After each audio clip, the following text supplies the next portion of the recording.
The beginning of the study of magnetism can be traced back to Egypt. Also, we find the Greeks used it, and among the Greeks and early Egyptians, we have the first understanding of the nature of magnetism. It was used principally in healing. It was well known to Pythagoras, who gave us considerable information on the subject, which was promptly forgotten by everybody else.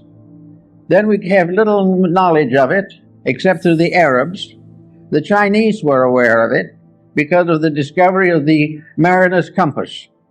But for the most part, it was neglected until the 17th century, when it became involved in the story of Rosicrucianism. The alchemists, the Rosicrucians, and the Hermetists all were unfolding phases of magnetic theory. Then we come down a little later, and we come upon a curious instrument, Mesmer's magnetic tub. This was a kind of tank in which many people put their feet at the same time and held hands and created a battery out of the water in the tank. Incidentally, the magnetic theory is based upon a very simple fact, namely that what we call empty air is not empty at all. It is the most profoundly used all the elements that we know anything about. We all live within air and have our being, and we know that if air fails, we die.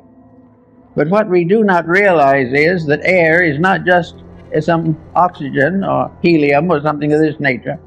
Air is something in itself. It is a substance of itself. It is a substance so real and so important that it's almost impossible to estimate it. It is a tremendous field of magnetic energy. The atmosphere carries the magnetism of the sun. The study of the magnetic powers of the sun will be more or less clearly understood by the study of the seasons. Winter, summer, spring, and these things have all to do with a magnetic factor in the air. And we think of it only as in trying to explain it as a physical astronomical phenomena, since as the rotation and revolutions of the sun and planets. But each of these planets is a field of magnetic energy.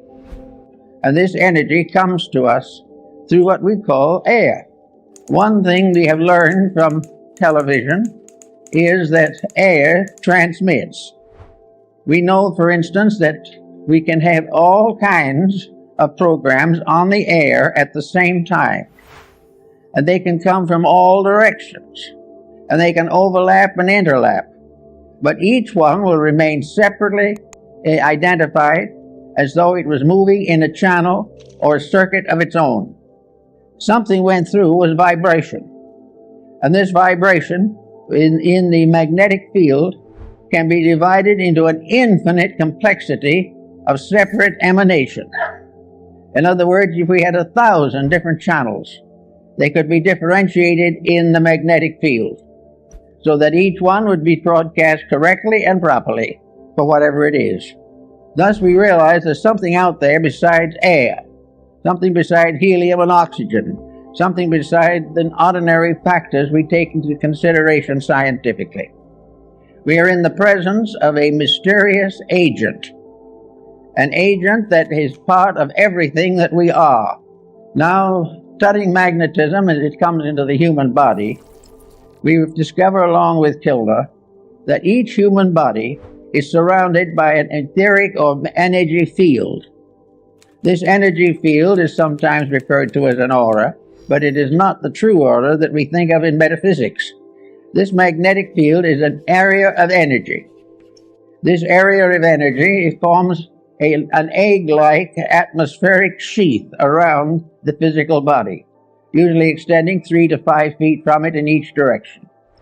This energy field is the basis of virtue, because this energy field depends for its reality, its serviceability, and its protecting power to mood, emotion, thought, and the attitudes of the person around which this magnetic field is gathered. In other words, the individual, if they are normal, if mentally, emotionally, and physically, They are keeping the rules. This magnetic field forms a tremendous protection. It is normal, it is healthy, it is constantly able to handle infections and all kinds of difficulties. It will help to heal wounds. It will help to recover the use of functions and organs. And if we are deprived of some part of the body, it will try to compensate for us. As long as the individual takes proper care of his magnetic field, it will serve him. Now, this is a phase of morality that is generally overlooked. It is assumed that these magnetic fields are something you don't pay much attention to. They're there, maybe they'll help a little. But the truth of the matter is that practically the whole survival of the individual depends upon maintaining the integrity of this flow of energy into the magnetic field. This energy comes from the sun. It comes through a mysterious energy tube in the magnetic field. It enters the individual through the crown of the head. It disseminates through the entire body, and it's excreted back again through the lower centers of the body and is recleansed by the solar energy. This is a kind of a little private tank or capsule of life that we are all carrying about with us all the time. Now, the problem of morality in this is very definite. The moment we break rules, we damage that magnetic flow. We have got to keep the laws of nature, and these in turn are the laws of God, or the magnetic field fails. It can fail because of physical intemperances, which reduce its integrity and reduce its power. It can be wasted in riotous living, which is a common cause these days. It can be variously destroyed by moods, by attitudes, by fears, by complexes. It can be destroyed or damaged by alcohol, drugs, narcotics, all kinds of things. But if this field is damaged, it immediately reacts into health. It damages the individual's vitality. It makes him more easily subject to contagions and infections, and it definitely shortens the life expectancy. Now, we think of the magnetic field as surrounding the entire structure of the body, as Kilner shows in his work on the human atmosphere, and Babbitt also in his study of the atom. This, however, is only a phase of it. Each part of the body has a magnetic field. Each unit within the individual has its survival in a unit of energy. And this unit of energy is present in the smallest subdivision of imaginable space. It is in the tiniest atom. There is no such a thing as a dead particle in the universe. Even if it is killed by something, the very disintegrating process is a symbol of life energy. Therefore, we are confronted with the natural problem of realizing that virtue is to keep the law of the energy field. Now, the law of the energy field, just by coincidence, is also the law of integrity. The energy field is what establishes right and wrong. The energy field tells us that to lose our disposition and temper fit is wrong. To use various negative, destructive attitudes is wrong. To compromise the principles of right living is wrong. To think badly, to feel unpleasantly, to be engaged in any action or concept which is contrary to the common good damages the magnetic field and therefore is wrong. Selfishness injures that field. Every vice we know, the breaking of any of the 10 Commandments and a number of other rules results in damage to that field. It has nothing to do with nation. It has nothing to do with the ordinary concepts of codes, because the final code itself is based upon the life principle in each part of the human constitution. So we have each little cell has its own moral responsibilities. The stomach has its own magnetic field. The stomach is not simply an organ. It is an organism. It is a living thing within the human body. The same is true of the heart, the brain, the glandular structure, all the organs, the intestines, all the motor system, the nervous system, the endocrine system. These are all entities. They are entities of magnetic unities. They are part of living organisms that are cooperating together for the common good. To abuse one is to damage all. To neglect one is to neglect all. Each of these organs has its own field in the body, and all these fields together constitute the grand magnetic field that surrounds the complete person. Now we go inside of this for a moment to see what we're dealing with. So we go back to Pythagoras, who was very timely in that. He tells us that in Egypt there was a temple in which therapy was the result of this contemplation of symmetrical geometric solids. In other words, the images of therapy were mathematical cubes, octagons, and various forms, dodecahedrons, each one placed upon a kind of altar or pedestal for the contemplation of the sufferer. All were symmetric geometric solids, perfect and complete in structure.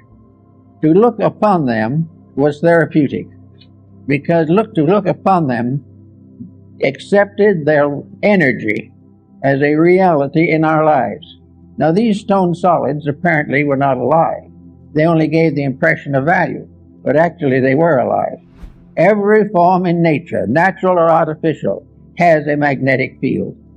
From the tiniest atom to the greatest galaxy, the magnetic fields are present, and the rules of each of them must be obeyed. Now, if an individual looking at a geometric solid sees in it a perfect proportion, this realization enters into the subconscious life of the person. The imagery of that solid is sent into the consciousness in the form of a benevolent magnetic center. It means that the individual is seeing a harmony, is seeing something in perfect order and perfect correctness. And in visualizing it, wherever we see perfection, it improves ourselves. Wherever we accept discord as inevitable, it injures ourselves. Everywhere looking around us in nature, we see that all natural things are benevolent. It is only when these are abused, mostly by humanity, that these benevolences are lost. So we find that we live in a universe in which everything is in harmony if we are. Now we can say, of course, that somebody else might be out of harmony, and this could injure us. Actually, it's not quite true. The magnetic field which protects us against any negative magnetic field that does not arise within ourselves. We are not contaminated by other people, unless by our very conscious weakness, or our intellectual weakness, or our emotional weakness, we surrender our integrity to the attitudes of other people. If we commit misdemeanors of one kind or another, we are responsible by the effect of these mistakes on our own magnetic field. Now, the magnetic field not only covers this type of thing, but it covers elimination, the intestinal walls. All of this type of thing is damaged, as we know, by hysteria, by various moods. The individual becomes ill because of a bad disposition. Now we consider this to be just symbol of something that happens that way, but it is not. The individual who is sickened by dispositional fault is sickened because he has damaged the magnetic field of some essential part of his own nature. If he has damaged the magnetic field of his digestive system, he will have dyspepsia. And if the dyspepsia lasts long enough, and the magnetic field is sickened long enough, then enduring chronic ailments can set in. No individual actually is infected entirely from himself, but never completely without himself. All of these unities of facts must be in harmony. Now, in the Rosicrucian philosophy, we had alchemy, the transmutation of various phases of life. Alchemy was a transformation and a transmutation of energies, and these energies are essentially the same ones that we have in magnetism. We therefore have a constant realization that everything we do and everything that we see and have has values of its own. Now let us pick up a pebble from the beach, and we suddenly realize that we're in the presence of a little stone. Today there is quite an interest in little stones, all kinds of stones. We are interested in the crystals that form in rocks and all these types of things. But crystals are formed by magnetism. They are formed by a rate of vibration peculiar to a certain element. And that particular rate of vibration can evolve through the mineral, plant, vegetable, and animal. It is always present. There is a magnetic core on each kingdom, and each kingdom unfolds within this magnetic field. And within each of the composite fields, individual members of the fields with various degrees of growth are variously individually conditioned. Everywhere, this process of keeping faith with integrity becomes the natural secret of security, survival, and world peace. Now, we can say that it would be very unlikely that, we'll say, a potato could have a magnetic field of its own, but it does. In fact, every cell within the potato has a magnetic field of its own. Therefore, we come into the problem of nutrition. And nutrition is very largely the study of the magnetic fields of various food products. It also tells us what happens when these food products are adulterated or are variously misused or poisonous elements are introduced into them. All this is part of a mystery that is solved in magnetism. We pass laws against these misuses, but we fail to realize that it is not just the physical factor that we have to work with. The physical factor is only a fragment of it. The main problem is to realize that behind all of these problems, whether of government or of religion or of philosophy, all these things are in trouble because of lack of integrity. And integrity is simply keeping the laws and rules of energy fields. Each field has its own integrities. All integrities in all fields are compatible. All lack of integrities, all departures from integrity in any or all fields are in conflict constantly. The only way the individual can escape conflict is by never abusing the energy factors of his own life. He must never abuse his body, his emotions, or his mind. He must never permit himself to develop attitudes that are incompatible with the integrities which nature has bestowed. The magnetic fields are absolutely honest. There is no possible way of making them dishonest. The only thing we can do with them is to destroy or limit the manifestation of their integrity. If we break the rule, we lose the benefit of that particular energy. When we lose that benefit, we then say that evil has come to us. But it is not an evil thing that has come to us. It is the failure of a good thing to be developed and purified and intensified. The magnetic fields are also in a state of constant evolution. They are in evolution in the life of the person. The individual may be born on a certain level of magnetic integrity. If he becomes a better person, he strengthens these values in himself, because actually it is all a matter of gradually strengthening the perfection of an energy resource. Now, no one is going to perfect it in one life or 100 lives maybe, but he's going to grow. And the more integrity grows, the more rapidly the individual becomes harmoniously adjusted to the principle of life to which he belongs. In our world at the present time, we are in a sad state in which practically everyone has broken every conceivable rule.